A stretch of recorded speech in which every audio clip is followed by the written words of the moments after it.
Class 10th, we have understood the Pythagoras theorem and how we can prove that Pythagoras theorem. Now it's time to solve the questions of exercise 6.5, question number 1. What is the question number 1? Question number 1 is sides of triangles are given below. Determine which of them are right angles in case of a right angle triangle. Write the length of its hypotenuse. ठीक है, यानी कि यहाँ पे 3 sides given है और हमसे बोला हुआ है कि हाइपोटेनस को भी पहचानना है और साथ में ही पता करना है कि क्या ये राइट एंगल ट्राइंगल्स के एक पार्ट है. देखो क्या, अगर ये राइट एंगल ट्राइंगल के पार्ट हैं तो राइट एंगल ट्राइंगल ऐसा होता है. राइट एंगल ट्राइंगल, इसके सामने लेंथ क्या होती है? हाइपोटेनस होती है. और हाइपोटेनस वो लेंथ होती है वो सब जो सबसे बड़ी लेंथ होती है. तो फर्स्ट कंडीशन में देखो, जो सबसे बड़ी यानी कि लार्जेस्ट लेंथ है वो कौन सी है? 25. तो हाइपोटेनस हम सपोज कर लेते हैं 25 है, यानी कि हमारा अभी ये सपोज में चल रहा है. तो लेट हाइपोटेनस इक्वल टू कितना हो गया? 25. चलो अगली बात करते हैं. तो देखो अब कुछ भी सपोज कर लो. बेस की वैल्यू चलो हम 7 मान लेते हैं. और क्या, परपेंडिकुलर इज व्हाट? 24. हम ये सपोज कर लेते हैं. अब हम चेक करते हैं व्हाट वी नो. हमें मालूम है, we know Pythagoras theorem. We know the Pythagoras theorem. क्या होता है? Hypotenuse square is equal to क्या होता है? Base square plus what? Perpendicular square. ठीक है, चलो अब हम क्या करते हैं? लेफ्ट हैंड साइड ले लेते हैं. लेफ्ट हैंड साइड क्या है हमारे पास? हाइपोटेनस स्क्वायर, जो कि क्या है हाइपोटेनस हमारे अकॉर्डिंग? 25, which is 25 square. अब 25 स्क्वायर कितना होता है भाई? 625. तो हमारे पास क्या आ गया? हाइपोटेनस स्क्वायर इक्वल टू कितना आ गया? 625. ये तो थी लेफ्ट हैंड साइड. चलो अब राइट हैंड साइड चेक करते हैं. R H S. What is R H S? Base square plus what? Perpendicular square. What is base? Base is 7. 7 square plus perpendicular is 24. 24 square. 7 square is what? 49. 24 square is what? बताओ बताओ. जिसको नहीं आता वो multiply भी कर सकता है. 4 4 16, 6 कैरी 1, 8 16 प्लस 1 17, 7 कैरी 1 2 2 0 प्लस 1 5. जिसको आता है वो सीधा कर 24 स्क्वायर इज 576. तो है ना, तो यानी कैलकुलेशन भी आसान है. वो कब? जब थोड़ी बहुत मेहनत करोगे भी. जिसको शॉर्ट मेथड सीखनी है मैंने उसे पहले भी बताया हुआ है. अगर नहीं आती I can explain again if you want to. Next, अब एडिशन करो सिंपल सा. 9 plus 1 10 5 15 5 carry 1 7 8 9 10 11 12 2 carry 1 and 6. 5 plus 1 is 6. क्या है ये? 625. लेफ्ट राइट हैंड साइड आई. लेफ्ट हैंड साइड कितनी आई? 625, which is equal to left hand side. यानी कि अगर दोनों साइड्स इक्वल हैं तो ये क्या फॉलो कर रहे हैं? पाइथागोरस थ्योरम फॉलो कर रहे हैं. अगर पाइथागोरस थ्योरम फॉलो कर रहे हैं तो definitely these 3 sides are Pythagoras triplets. यानी कि क्या? पाइथागोरन ट्रिपलेट्स का मतलब कि क्या? किसी राइट एंगल ट्राइंगल के ये तीनों साइड्स हैं या पार्ट्स हैं according to the Pythagoras theorem. बस इतना सा काम करना है. ठीक है, अगर इसमें समझ में आ गया चलो आगे बढ़ते हैं. अब नेक्स्ट है 3 6 एंड 8. सिमिलर काम करना है हमें. क्या करना है? अब देखो हमें फिर से सपोज करना पड़ेगा कि क्या, हम सपोज करेंगे कि ये 3 6 एंड 8 क्या है अपने आप में? एक Pythagoras sorry right angle triangle के कुछ पार्ट्स हैं. जैसे सबसे लार्जेस्ट साइड कौन सी है? 8. तो हम सपोज करेंगे हाइपोटेनस क्या है हमारे पास? 8 है. राइट एंगल के सामने जो लेंथ होती है वो क्या होती है? हाइपोटेनस होती है. किसमें? Right angle sorry right angle triangle में. ठीक हो गया. बेस कुछ भी सपोज कर लो, जो बाकी जो साइड्स बची हुई है 3 एंड परपेंडिकुलर इज 6. ठीक है, what we know hypotenuse square equal to what? Base square plus perpendicular square. चलो सिंपल सा सॉल्व करते हैं. Taking left hand side. Left hand side ले लो. क्या है? H square which is what? H क्या है? 8. तो 8 स्क्वायर कितना होता है? 64. Next is what? Right hand side ले लो. What is right hand side? क्या है? Base square plus perpendicular square. अब वैल्यूज को पुट करते हैं. बेस की जगह पे क्या है? 3 square plus perpendicular is what? 6 square. 3 square is 9 plus 6 square is 36. ठीक है, अब ऐड करो. 9 plus 1 10 5 15 5 carry 1 45, which is does not equals to left hand side, जो कि क्या है? लेफ्ट हैंड साइड के इक्वल नहीं है. अगर लेफ्ट हैंड साइड के इक्वल नहीं है तो ये पाइथागोरस थ्योरम को फॉलो नहीं कर रहे हैं. अगर ये पाइथागोरस थ्योरम को फॉलो नहीं कर रहे हैं तो डेफिनेटली ये राइट एंगल ट्राइंगल के पार्ट्स तो नहीं हो सकते. तो ऐसे करके तुम्हें क्या करना है? जज करना है बाकी 2 क्वेश्चंस में, क्वेश्चन नंबर 1 के पार्ट्स में. ठीक है, चलो next question, question number 2. Now question number 2 is, देखो हमारे पास गिवन है P Q R is a right angle triangle. ठीक है, which is what? Right angle at P. चलो ठीक है, बना लेते हैं भाई. ये हमारे पास क्या है? एक राइट एंगल ट्राइंगल है, ठीक है, which is P Q, right angle at P, P यहाँ पे है, तो क्यू आर कहीं भी बना सकते हैं, Q is here, R is here, ठीक है। आगे पढ़ते हैं। Next is M is a point on Q R, M is a point on Q R, Q R पे एक पॉइंट है which is M, M is a point on Q R, fine. Q R such that P M is perpendicular to Q R, which is P M, एक line अगर हम draw करें तो ये क्या हो जाती है, कह रही परपेंडिकुलर हो जाती है क्यू आर में, ठीक है। शो दैट, हमें उसके बाद शो करना है कि P M square is equal to क्या है, क्यू एम इंटू, देखो ये सिचुएशन हम पहले भी देख चुके हैं, अगर तुम्हें याद होगा तो, अगर तुम इस पे फोकस करो, पी एम स्क्वायर यानी कि दिस, ये जो परपेंडिकुलर है P M square equal to क्या है, Q M into M R है, ये सिचुएशन हम पहले देख चुके हैं। कहाँ पे देखा था हमने, जब हमने पाइथागोरस थ्योरम को प्रूव किया हुआ था, और हमने वहां पे ये भी सीखा हुआ था, देखो, if this complete angle is of what 90 degree, ये अगर पूरा का पूरा कंप्लीट एंगल 90 डिग्री का है, अगर मैं इसको 30 सपोज कर लेता हूं, तो डेफिनेटली ये कितना होगा, 60 होगा, ये हम पहले पढ़ चुके हैं। क्यों होगा, इन दोनों का सम कितना होना चाहिए, 90 होना चाहिए, अगर ये 30 है तो ये 60 होगा, कन्वीनियंट वे में हमने ये सपोज किया हुआ था। और हमने ये भी कहा था कि क्या, अगर देखो, अगर ये 90 है तो ये भी 90 होगा डेफिनेटली, ये 90 है, ये 30 हो गया, तो ये डेफिनेटली कितने का होगा, फिर 60 का होगा, ये भी हमने बात की थी। अब फिर से ये 90 है, ये 60 है, तो ये क्या होगा, 30 होगा, और इन दोनों को मिला के कितना होना चाहिए, 90 होना चाहिए, 60 प्लस 30 90 हो गया। अब ये काम हम इसलिए कर रहे थे क्योंकि हमें हमारे हमें क्या मालूम चल रहा था, हमें ये पता था कि यहाँ दे रहा है 3 triangles, 3 right angle triangles, first Q M P, second R P M, third Q P R, तीनों के तीनों ट्राइंगल्स क्या हैं हमारे पास, सिमिलर हैं, ये हम पहले कर चुके हैं। अब देखो क्या है, हमें चाहिए पीएम स्क्वायर, पीएम कहां पे आ रहा है, ये रहा पीएम, यानी कि ये पीएम एक इस ट्राइंगल में है, let's just say this one is first, and इस ट्राइंगल में है जिसका नाम क्या है, सेकंड है। तो क्या ये दोनों ट्राइंगल अपने आप में सिमिलर होंगे, the answer is yes, why, because both the triangles are what, 9 right angle triangles, and all the right angle triangles are similar. हम प्रूव भी कर सकते हैं एंगल एंगल क्राइटेरिया के बेस पे, हमने अभी सपोज किए हुए एंगल्स, ठीक है। तो हम डायरेक्टली लिखते हैं बिकॉज वी नो, हमें क्या मालूम है, हमें मालूम है कि क्या, ट्राइंगल, अब देखो सबसे इंपॉर्टेंट होता है नाम, कैसे नाम लिखना है, this is important. Right angle triangle है इसलिए ऐसा, राइट एंगल ट्राइंगल, देखो इसको मैं कुछ भी लिख देता हूँ, 60, सॉरी क्यू एम पी लिख देता हूँ उसको, क्यू एम पी। अब ध्यान दो, क्यू क्या है, 60 है, एम क्या है, 90 है, पी क्या है, 30 है, यानी कि 60 90 एंड 30।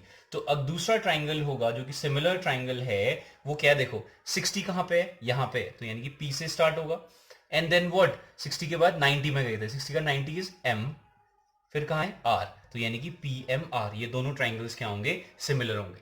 और इसको तुम प्रूफ भी कर सकते हो, कैसे प्रूफ कर सकते हो, एंगल एंगल क्राइटेरिया के बेस पे। Look here clearly, this this figure is showing itself the proof, ठीक है। चलो देखो, अब क्या है, क्यू एंड पी, और अगर ये सिमिलर है, if both the triangles are similar, that what we know that अगर दो ट्राइंगल सिमिलर होते हैं, definitely their sides are proportionally equal.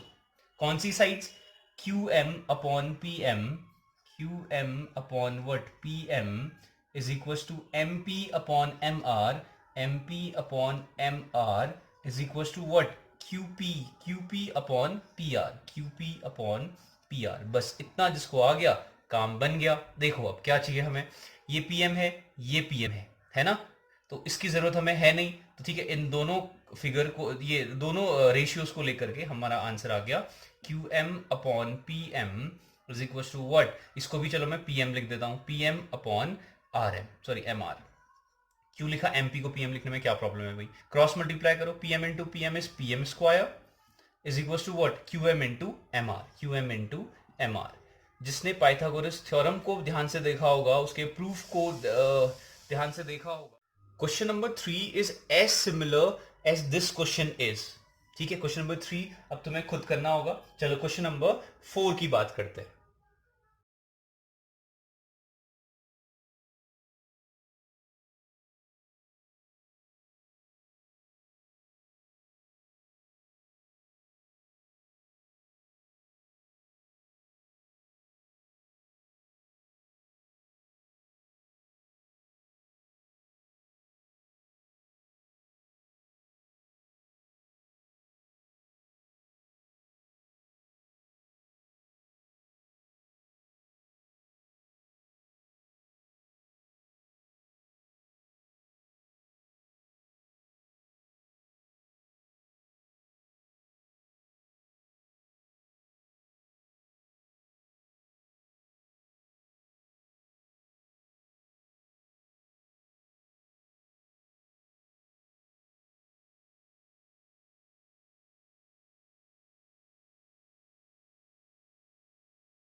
ध्यान से अगर तुम देखोगे तो क्वेश्चन काफी इजी है, अगर तुम्हें समझ में आ गया है क्या Pythagoras theorem and similarity of the triangles, ठीक है, ये अगर समझ में आ गया तो काफी इजी है। देखो क्वेश्चन क्या है, right angle triangle A B C is isosceles triangle, ठीक है, आइसोसेलेस ट्राइंगल है right angle triangle, right angle at C, यानी कि सी पे राइट एंगल है तो हमने यहाँ पे सी लिख दिया, सी पे क्या है, राइट एंगल है, ठीक है, हमने कहा चलो राइट एंगल है तो ए बी को कहीं पे भी लिख देते हैं, ए यहाँ पे है, लेट जैसे सॉरी बी यहाँ पे है, ठीक है, आगे पता है हमें प्रूफ करना है, to proof A B square is equal to twice of A C square, ठीक है। अब देखो if right angle triangle A B C is what isosceles triangle, तो तुम्हें क्या लगता है कौन सी टू साइड्स होंगी जो इक्वल होंगी? क्या वो हाइपोटेनस और बेस होगा, क्या वो हाइपोटेनस और परपेंडिकुलर होगा, या फिर परपेंडिकुलर और बेस होगा? कौन सी टू साइड्स इक्वल होंगे? आइसोसेलेस ट्रायंगल का मतलब तो टू साइड्स इक्वल होती है ना, तो कौन सी साइड्स इक्वल होंगी? देखो हाइपोटेनस तो कभी नहीं हो सकती है, दिस वन यानी कि ए बी और the hypotenuse is the largest side of what, right angle triangle, तो ये तो किसी का कंपेयर कर ही नहीं सकती है। तो यानी कि बची कौन सी दो sides, A C and what B C, यानी कि बेस और परपेंडिकुलर क्या होंगे, आपस में इक्वल होंगे। तो हम क्या कह सकते हैं, from figure what we can write directly is AC is equals to what, BC, हम ये कह सकते हैं दिस इज ऑलरेडी गिवन, ये गिवन है, हमने अपने मन से कुछ नहीं किया हुआ है, बस ये अंडरस्टैंडिंग हमारी थी कि कौन सी टू साइड्स क्या होंगी, इक्वल होंगी, ठीक हो गया। अब क्या करना है, हमें क्या करना है, हमें क्या मालूम है, हमें पता है कि क्या A B square is equal to क्या होता है, A C square plus what, B C square, ये हमें मालूम है। क्यों मालूम है भाई, हाई वो क्या है, ये पाइथागोरस थ्योरम है, we know according to the Pythagoras theorem AB square equals to AC square plus BC square, ठीक है। क्या मैं, हमें क्या चाहिए, हमें प्रूफ तो ये करना है ना, एक साइड पे AB स्क्वायर होना चाहिए जो कि है, और एक साइड पे क्या होना चाहिए, AC होना चाहिए, यहाँ पे AC है ऑलरेडी, यहाँ पे BC लिखा हुआ है, क्या मैं BC की जगह पे AC लिख सकता हूँ, डेफिनेटली लिख सकता हूँ, बस AC square plus AC square कितना होता है, ट्वाइस ऑफ AC स्क्वायर, तो AB स्क्वायर इक्वल टू कितना हो गया, twice of AC square, very simple, this one is question number 4, ठीक है। तो ऐसे ही कुछ करके तुम्हें क्वेश्चंस करने हैं, कोई डाउट्स होता है तो पूछो, आगे हम इसके बाद कंटिन्यू करेंगे।